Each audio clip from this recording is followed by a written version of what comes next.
Witam Was serdecznie, raczej się kłania moi drodzy, witam w ostatnim materiale dzisiaj już z tejże zacnej gierki, gdzie towarzyszymy Herkulesowi Poirot w jego śledztwie.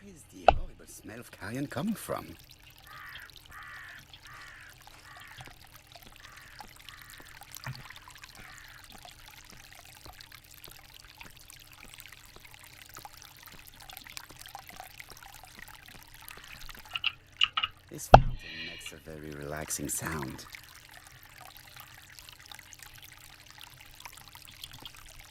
I would like to congratulate Clark Scott.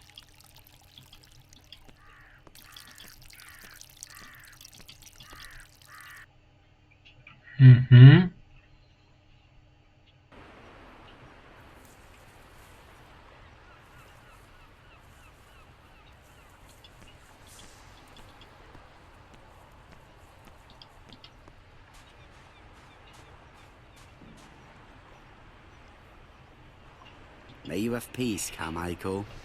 Charlotte.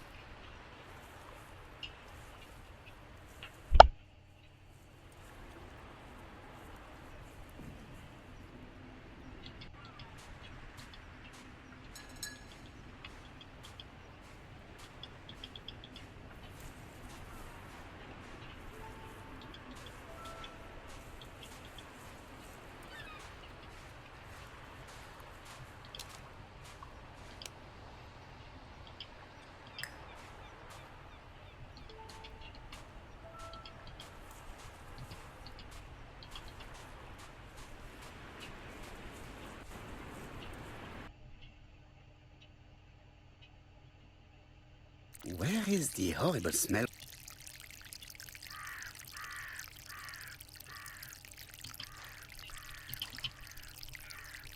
Clark's greenhouse. It must hold some rare plants.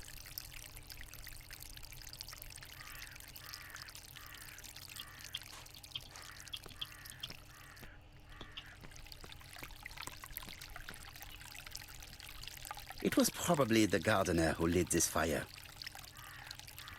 Look here. I wonder if someone wanted to get rid of these papers. This subject will probably be useful to me.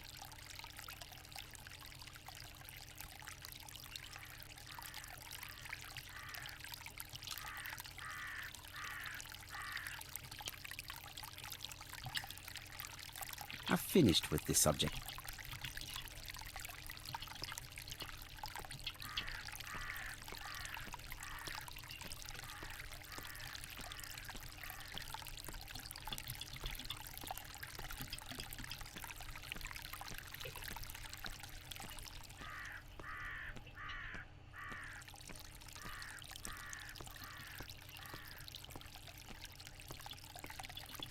This wisteria is in full bloom.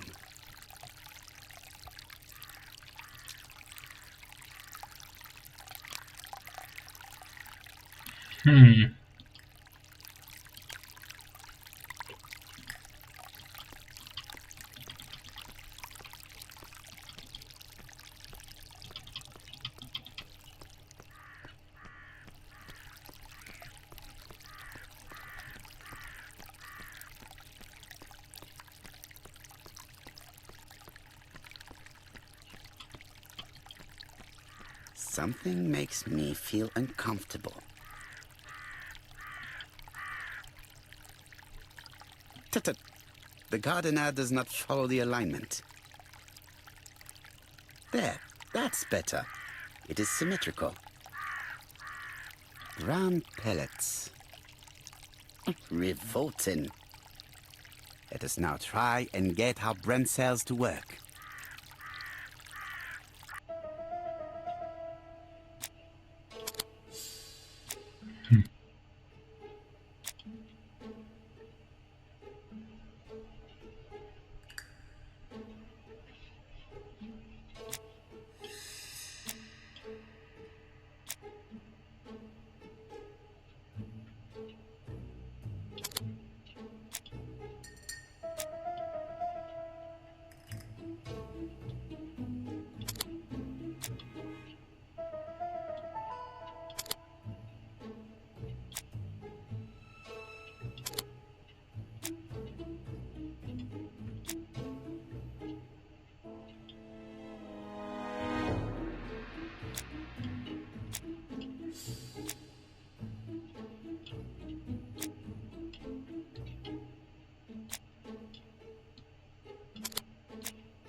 Mhm.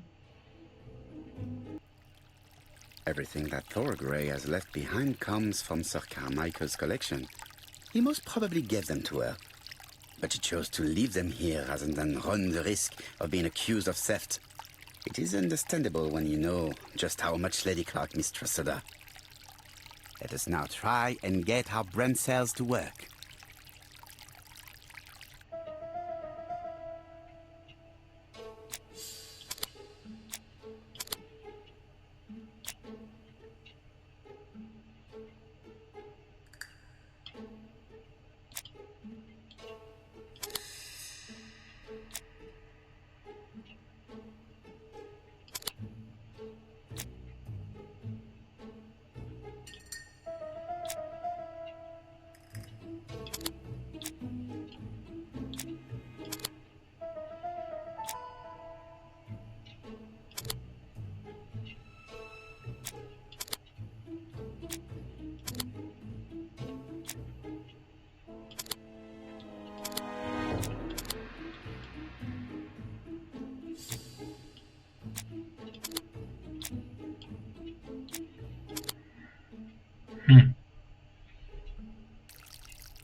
Thorgray had no reason to kill someone who only had a few months left to live. The poison she ordered was for rats. The gardener must Mamy, considering the stinking remains on the path. Not mamy jakieś tropy już. I've finished here. I must put the skeleton key back and inform Hastings that I'm returning to London. Brown pellets. Revolting. There, that's better. It is symmetrical. Dobra.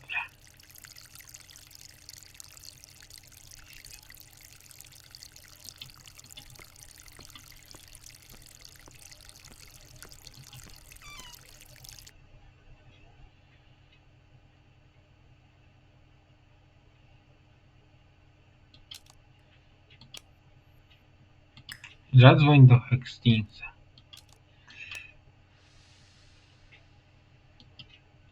Wszystkie pytania stąd mamy już. Mamy już odpowiedzi na nie. I must put the skeleton key back and inform Hastings that...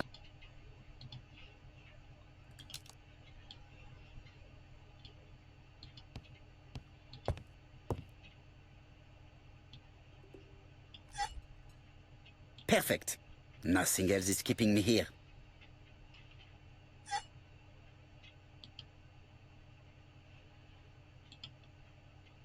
Hello, Hastings. I have finished in Shurston. I will take the first train. Tell me, do you know how to restore writing on a burnt document?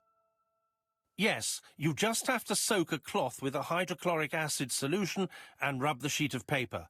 Then the characters appear. Bien. You have been of great assistance, Hastings.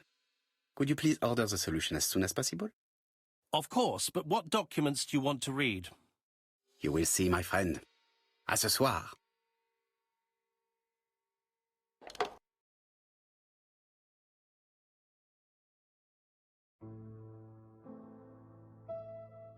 Donald Fraser is here.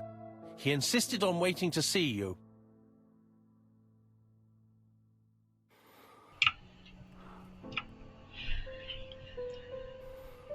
Co tu się dzieje?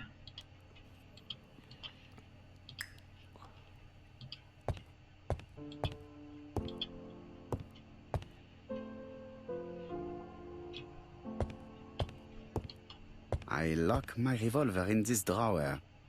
I've not used it in a very long time.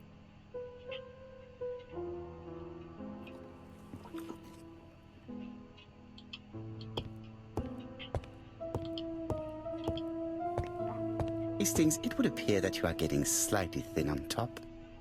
Really? I hadn't noticed.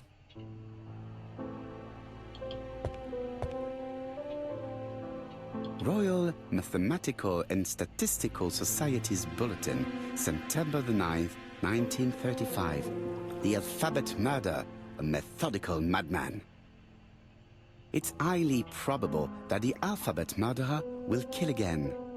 Could we possibly estimate the number of victims in his next crime? Yes, and it is easy. As soon as we know the ratio of towns, cities, and villages whose names begin with a D, and the ratio of English people whose names are spelled the same. On the one hand, the ratio of towns, cities, and villages in England with a name starting with D, and on the other hand, the ratio of English people with a name also starting with D. After this initial calculation, it is easy to deduce the likelihood of actually being murdered if you belong to the target population. Go to the last page to find our results and details on the calculations. Daily Blag, August 31, 1930. Daily Bugle. Moustache at half-mast. Poirot's repeated failure in ABC case. Sometimes small things trouble great men. Hastings, faithful corroborator of the Belgian detective, knows something about it. 3 mornings in a row, he confided to us, the cook broke the egg yolks when preparing Poirot's breakfast. This apparently casual event has greatly disturbed my friend, to the point it breaks his concentration and slows his judgment. I also noticed his mustache, of which he is so proud, being duller than usual. Poirot, I assure you I haven't said any such thing to the journalists. They twist everything.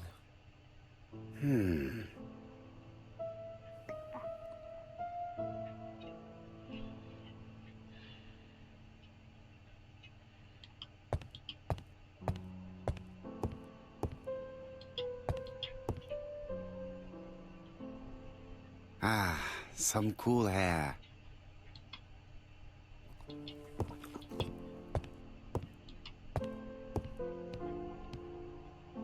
This bottle is for our visitors.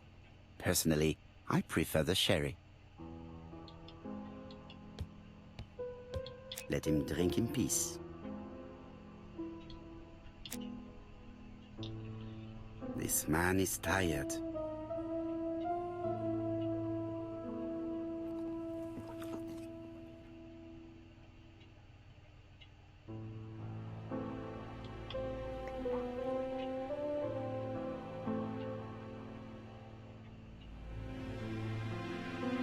Donald is short of sleep, and it looks as if it didn't even bother to undress before going to bed.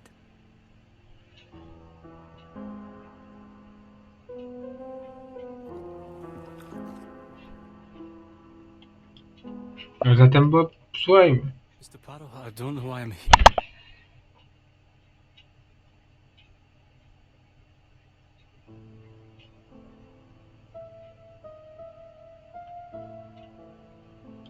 You wanted to talk, and you came to find the only man capable of hearing you.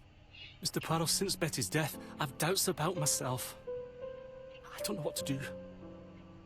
And I keep having a horrible dream 3 nights in a row.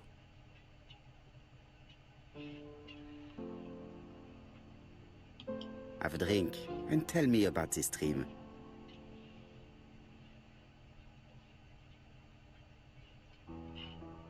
It's always the same. I'm on the beach with Betty. I grab her round the throat, and I squeeze, and until she's dead. Her head falls back, and I see that it's no longer Betty. It's Megan's face. Have you seen Megan Barnard recently? Yes, our grief has brought us together. I never really knew her before. She's really quite a remarkable girl. But I would never tell her about my dream. Why not? Is it her you are attacking in your dream? No, it's Betty. And once Betty is dead, it's Megan's face that appears in its place. Very interesting. Let us now try and get our brain cells to work.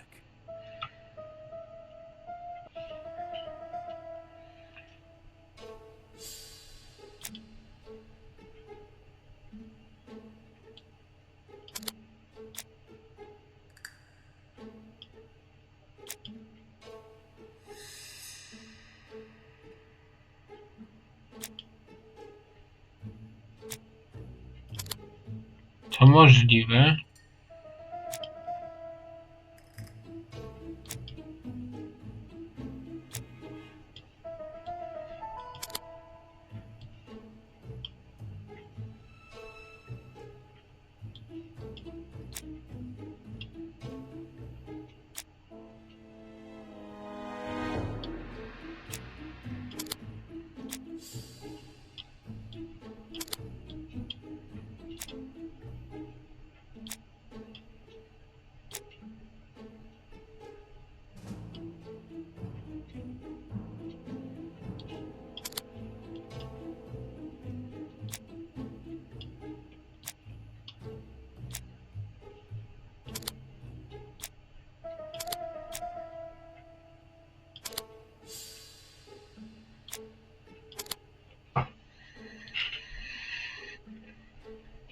Zmęczenie robi swoje.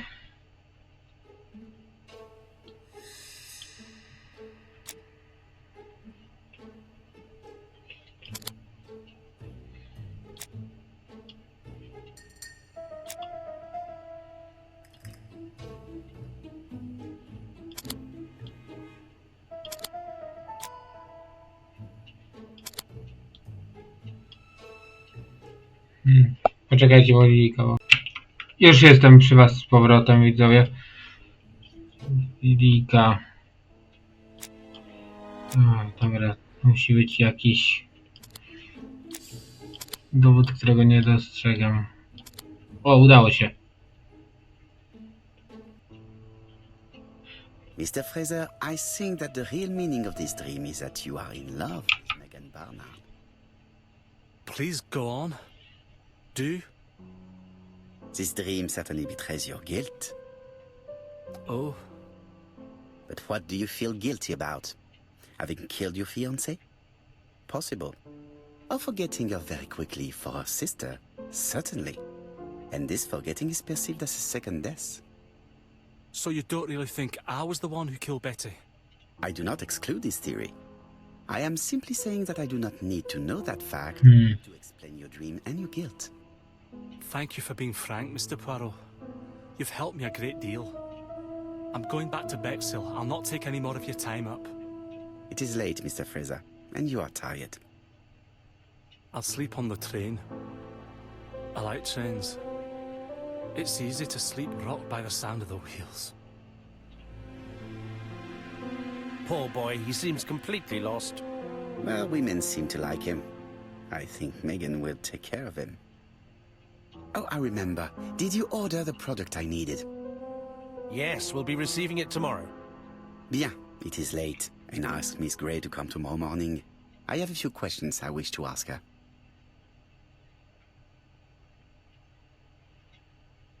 No i zobaczymy, co to da.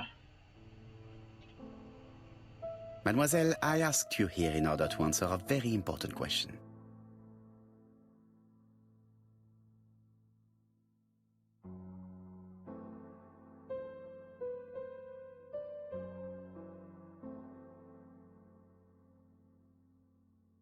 You lied to us, and I demand to know why.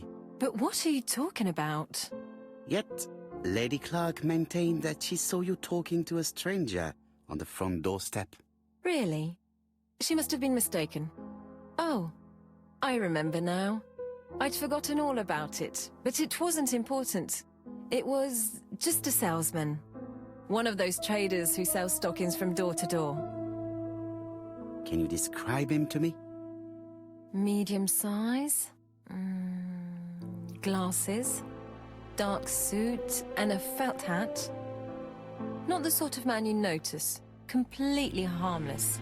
That's why I forgot all about him. Nothing else? He was very hesitant and shy. Usually door-to-door salesmen are very confident, but he wasn't.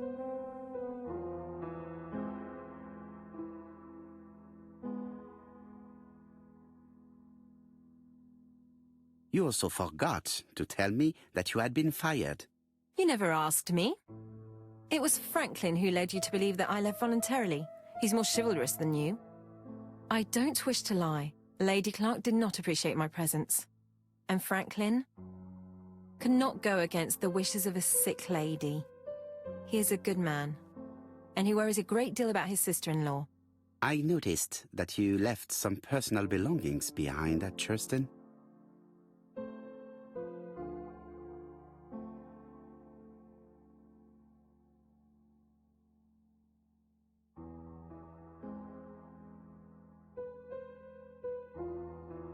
Are you planning on returning to Churston? Who knows what the future holds? Bien. I must ask you one last question.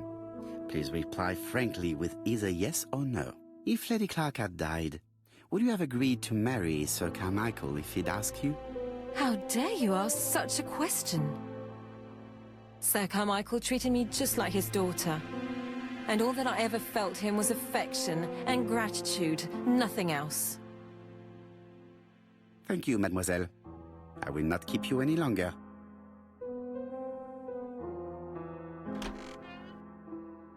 I met Thora Grey on the stairs. Her cheeks were ablaze, and she appeared to be deeply hurt. Poirot, have you offended the poor girl again? Do you have good reasons for accusing her? I accused her of nothing, Hastings. I simply asked her an important question she did not answer. Let us see if we can answer it for her. Let us now try and get our brain cells to work. Ona mi w tym wszystkim nie pasuje.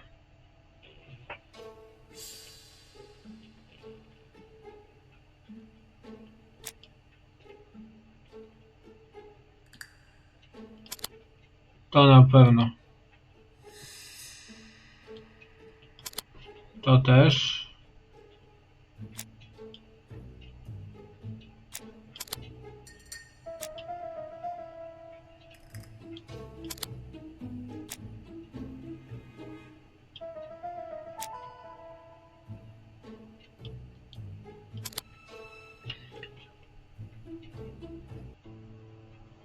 You must know how to read between the lines, Hastings.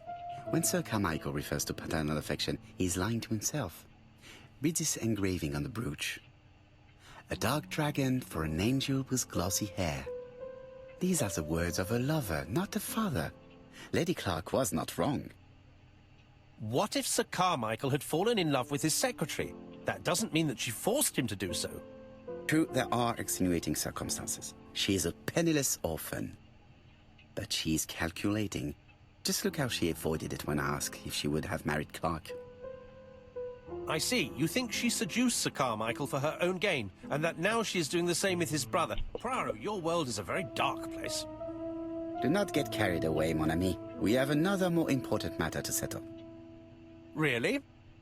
Yes, would you believe that Miss Grey taught me something new? Let us now try and get our brain cells to work.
Jak się udzieli. Dobra, jestem widzowy.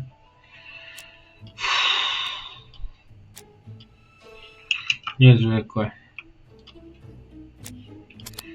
Już naprawdę jestem zdesperowany tym, co się dzieje, nie?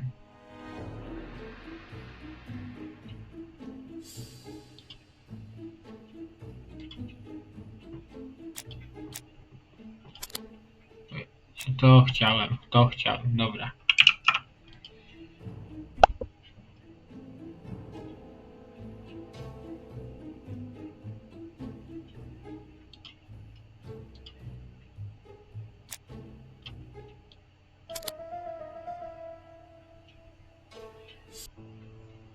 It's perfectly clear, Hastings, perfectly clear. Indeed, a stalking seller visited Andover, Bexhill, and Churston on the day of each murder. We have our suspect. This should be of interest, Job.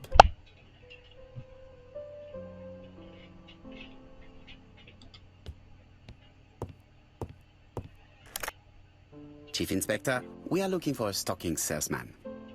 I see you have a suspect. Yes. Contact all the stocking wholesalers who may employ him. Your suspect is a salesman? No, he does not take orders. He sells door to door. Right. The hunt is on.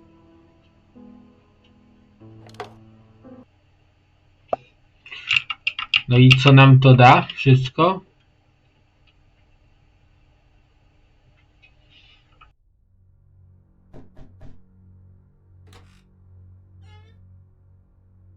Are you leaving, Mr. Cust? Yes, I'm going to Cheltenham. You shouldn't travel today. You don't look very well. I have to. I have engagements. I must respect them.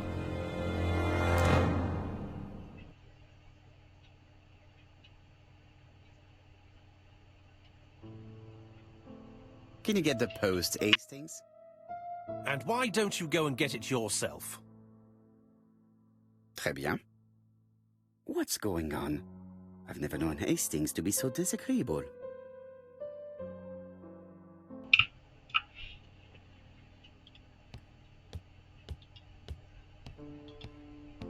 Are you collecting the post, Poirot?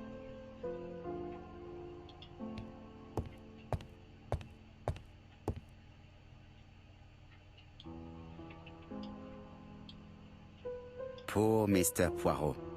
I'm quite sorry for you. If at first you don't succeed, try again. We've a long way to go still. Typery? No, that comes later. Letter T. The next little incident will take place in Doncaster on September 11th. So long. ABC. I should compare this letter with the one on my desk which I received earlier to see if it does indeed come from the same person.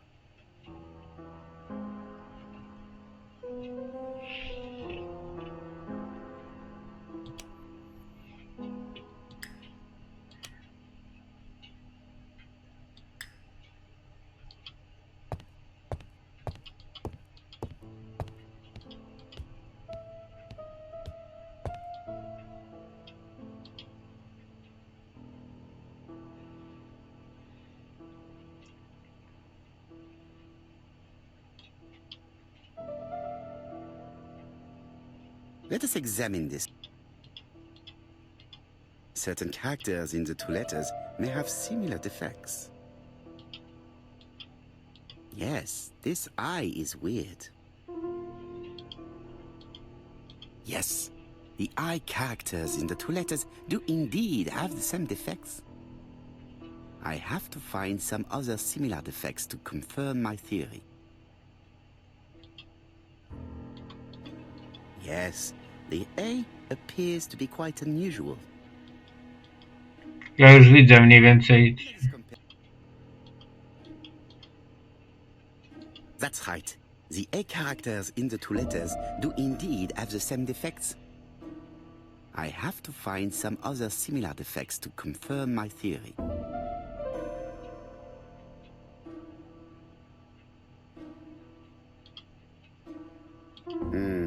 The W is not printed properly.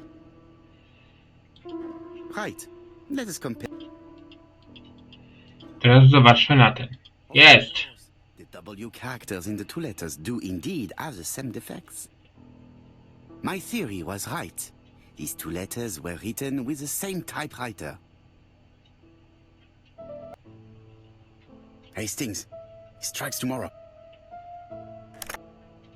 Chief Inspector Japp? He's on another line. Can I take a message? Yes, please, mademoiselle. It is from Hercule Poirot. Tell him ABC strikes tomorrow in Doncaster. He must call me back. Very well, sir.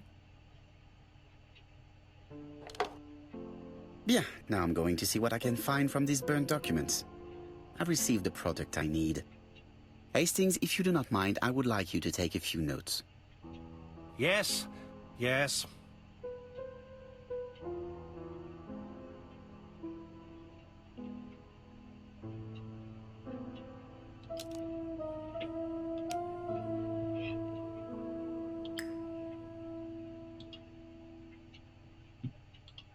If someone has tried to get rid of these documents, they may be important.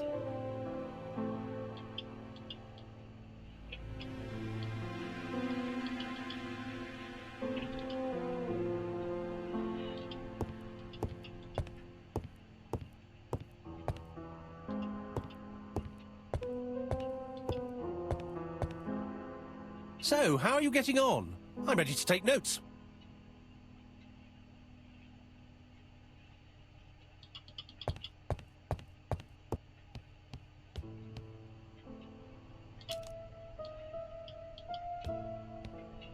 I've finished with this subject.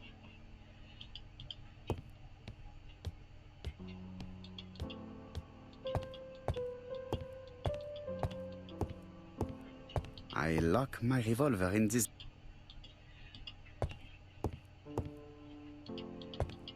It is not the right time to leave.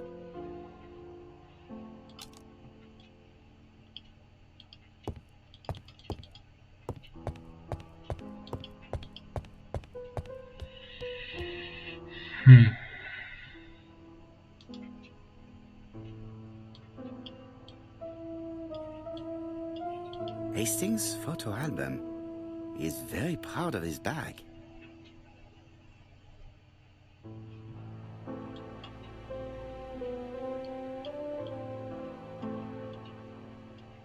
Churston, Devon, population 500 inhabitants. Hourly of trains. London, Churston. Trains of evening. London, 6:45 p.m. Newton Abbot, 11 a.m. Churston, 11:45 a.m. London, 11:45 p.m. Newton Abbot, 6:08 a.m. Churston, 7:15 a.m.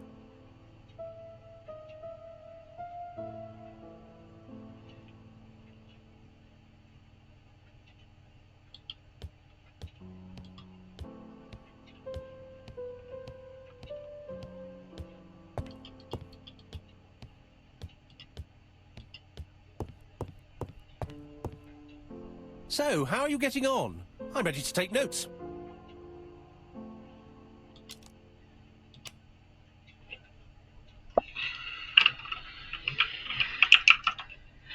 Ktoś tu się chyba bardzo zabujał, nie?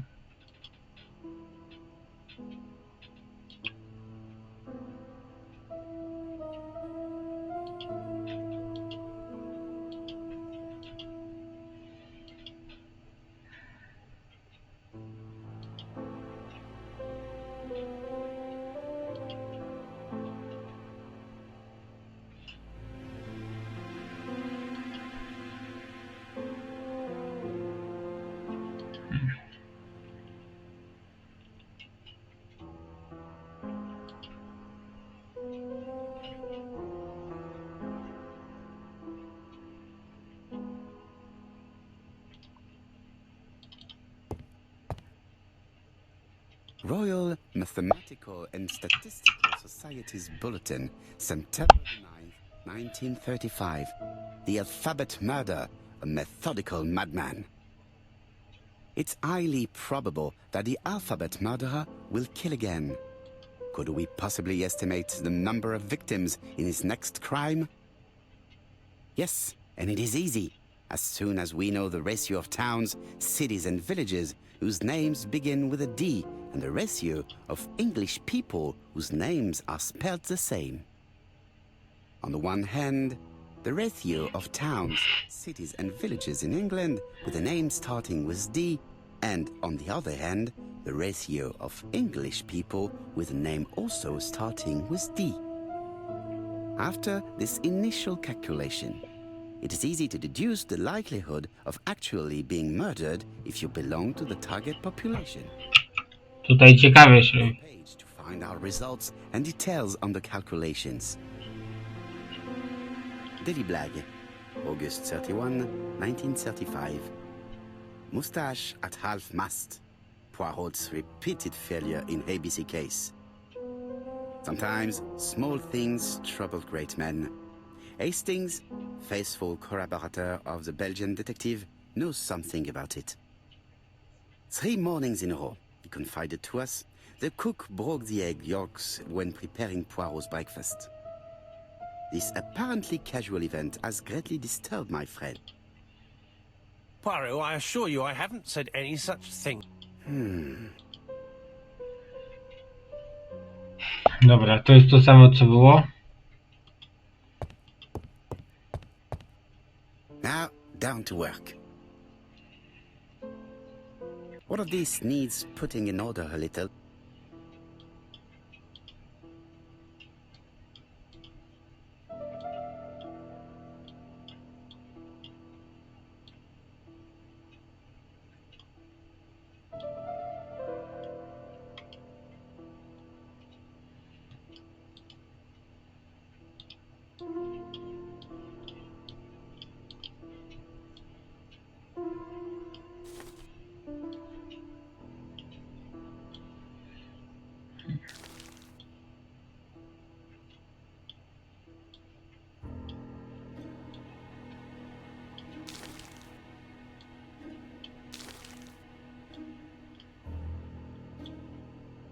This page is finished.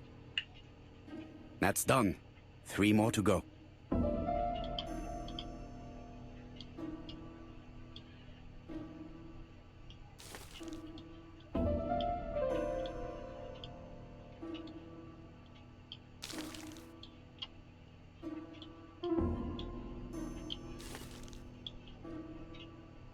This piece should be placed here.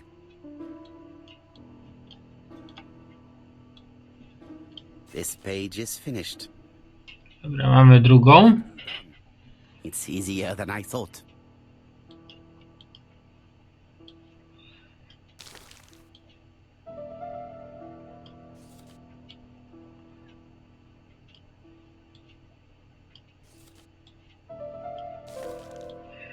This page is finished. Only 1 more. This page will be reconstructed in a flash.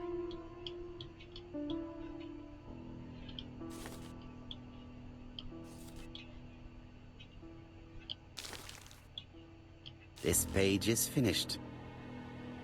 All the pages are reconstructed.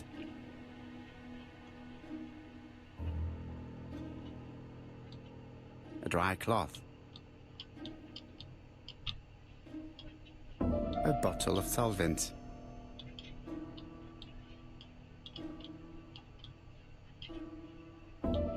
A bottle of solvent.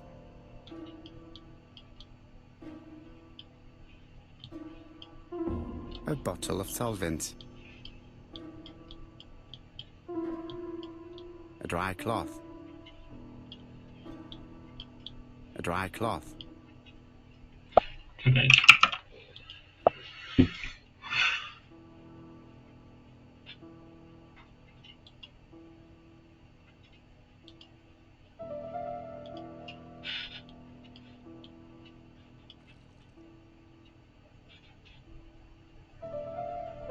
The cloth is now soaked with solvent.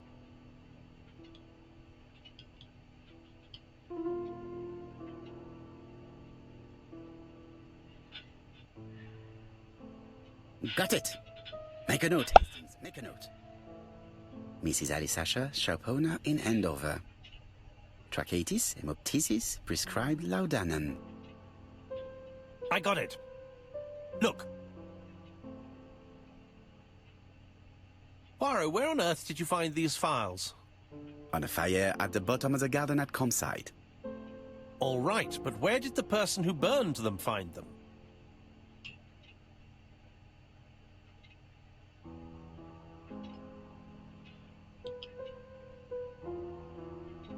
Alice Asher, shopkeeper in Andover. Tracheitis, hemoptysis, chronic cough with loss of blood.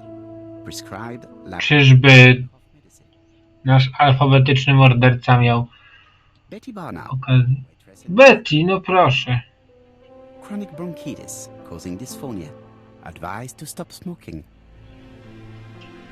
Alexander Bonaparte Cust. While wounded, mustard gas and head trauma. Pulmonary emphysema. Hemoptysis. Coughing fits with blood. Suffers from absences and amnesia. Dick Dudley Dunbar, owner of the Black Swan Hotel in Doncaster. Asthmatic, heart disease, heart condition. Let us now try and get our brain cells to work.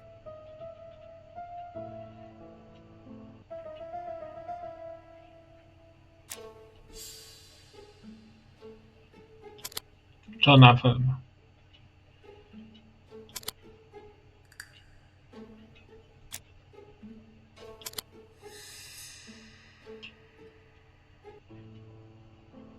The burned documents are medical records, and without a doubt they come from Clark's archives. First of all, because all the patients are No i bingo.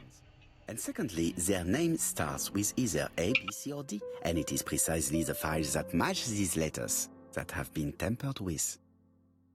But why burn these files? How come the names of the two victims appear on them? And who are the two other patients? These are very good questions.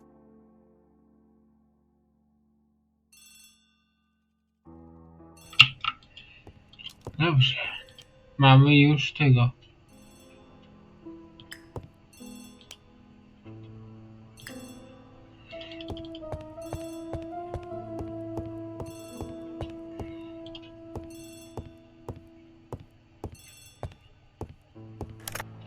Hello, Poirot? Any news, Chief Inspector? You wanted a stocking seller? We have one. Reported by his landlady, who thought he was behaving suspiciously. He has the most unbelievable name.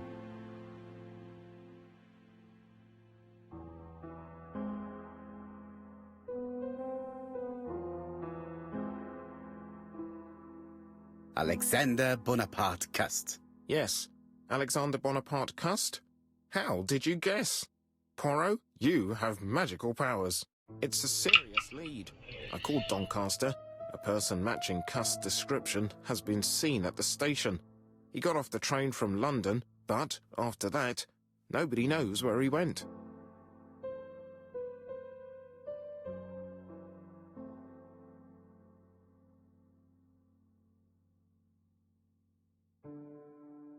Have the town searched. Indeed, it's the only thing to do. But the town is large and time is short. It appears that all our hopes rest on the local police. I trust that they will be up to the task. Something is bothering me. Can you reread the burnt documents? Look at the fourth file. Dick Dudley Dunbar, Black Swan Hotel, Doncaster. Mon Dieu, Hastings, bien sûr. It's the fourth victim. We must warn Mr. Dunbar immediately. I'll call the Black Swan. Hello, the Black Swan. Hercule Poirot here. May I speak to the owner? Speaking. Dick Dudley Dunbar. How can I help you? Is there Mr. Cust among your guests? He arrived today. Shall I call him for you? No, it is you I wish to speak with. But who is this Cust?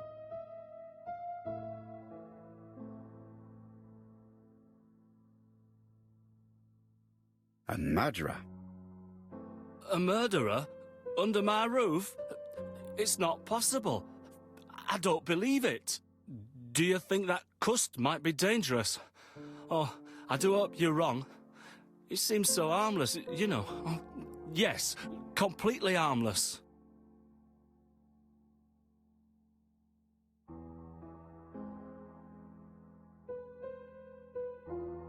Do not be fooled. He has already killed 3 people and you are next. A murderer? Under my roof? Good God! Dunbar, can you hear me? Dunbar! Hello?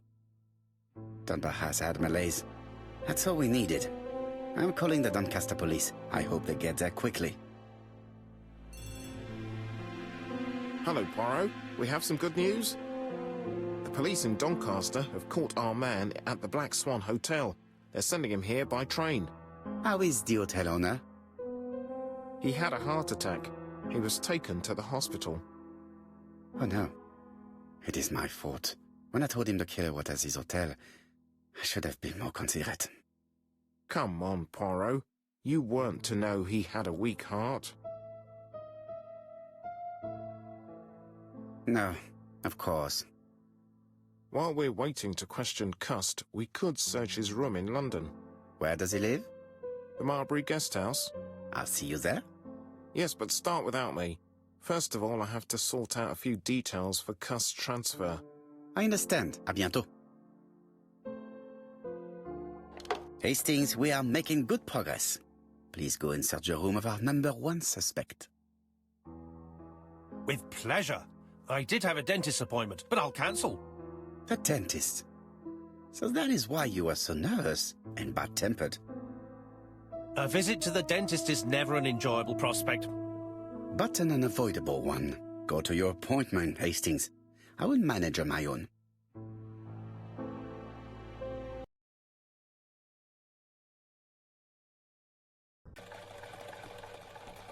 To Marbury Guest House, please.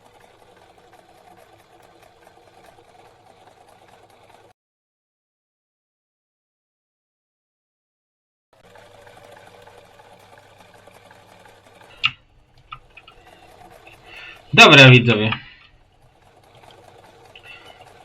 Stąd ruszymy w następną przygodę. Jesteśmy coraz bliżej końca. Wow, 81%. No cóż. Przed nami... Zobaczymy, czy ostatni, czy kolejny odcinek. W każdym razie jesteśmy blisko końca. I oczywiście pora na reklamy. Polecam zakup płyty Afirmacja Aniki Dąbrowskiej, książek Arkady Solskiego, w tym Krew kamienia, Serce lodu, książek Katarzyny Klijo-Gucewicz, w tym Księżycowe blizny, Cienie północy oraz Drżenia lat.